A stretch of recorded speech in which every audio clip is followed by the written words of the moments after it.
Birinci Qarabağ müharibəsində itkin düşdüyü hesab edilən və şəxsiyyəti müəyyənləşdirilən daha 5 şəhid dəfn olunub. İtkin şəhidlərin hamısı hərbiçidir.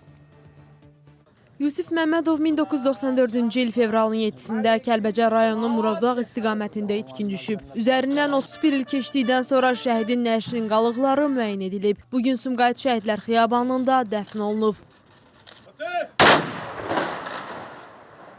İndi bilirik ki, ziyarət eləməyə yerimiz var. 31-32 il az müddət deyildi. Gözümüz də yoldan çəkildi. Məndən sonra bir ildən sonra o hərbi xidmətə getdi.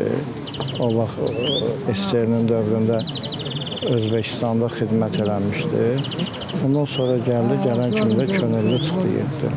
Birinci Qarabağ müharibəsinin şəhidi Miriş Rüstəmov 1993-cü il avqustun 23-də Füzuli rayonunun Kürmahmudlu kəndi istiqamətində itkin düşüb. O, Beyləqan rayonunda naməlum şəhid kimi dəfn olunub. Şəhidin nəşi Ağcabədi ailəsinə təhvil verilib. Ağcabədi şəhəri Şəhidlər Xiyabanında dəfn olunub. 32 ildir həsrətlə. Harada şəhid olurdu, oraya gedirdim. Deyirdim, bəlkə mənim də qardaşımdan bir xəbər çıxar. Şükür bu günə, şükür. Kəşki atam da görəydi, anam da görəydi bu günü. Qoşa bacılarım ölüb, o da görəydi. Bu günü ki, qardaşım tapıldı.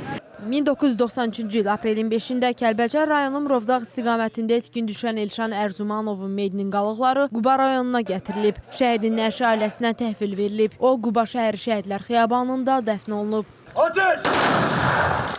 Oldu! 18 yaşlı əskər idi.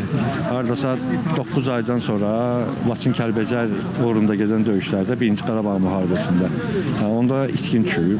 O vaxtı gezmişik, axtarmışıq bütün hər yeri. Yəni naməlum olduğuna görə bizə də orada məlumat verdilər ki, döyüşə girib, yəni ondan sonraki taleyi naməlumdur. 1994-cü il yanvarın 26-sında Füzuli rayonunun Aşağı Əbdürrəhmanlı kəndi istiqamətində itkin düşən Abuzər Abbasovun meyidinin qalıqları Zərdəb rayonuna gətirilib. O, Yuxarı Seyidlər kəndi qəbristanlığında dəfn olunub. 32-ci ildir hal-hazırda gözləyirdik. Ani bir xəbər oldu bizim üçün. Onun tapılmasında uzun illər axtarışlar olmuşdu. Yəni, heç bir nəticə vermirdi. Şükürlər olsun ki, bu tapıldı, onun məzarı gəldi, burada dəfn olundu. Füzuli rayonu Aşağı Əbdürrəhmanlı kəndində naməlum şəhid kimi dəfn edilən Muxtar Məmmədovun nəşi Sədərəy rayonu Dəmirçi kəndində ailəsinə təhvil verilib. Şəhidlə vida mərasimindən sonra Şərur şəhəri Şəhidlər Xiyabanında dəfn olunub. Doldur! Ateş!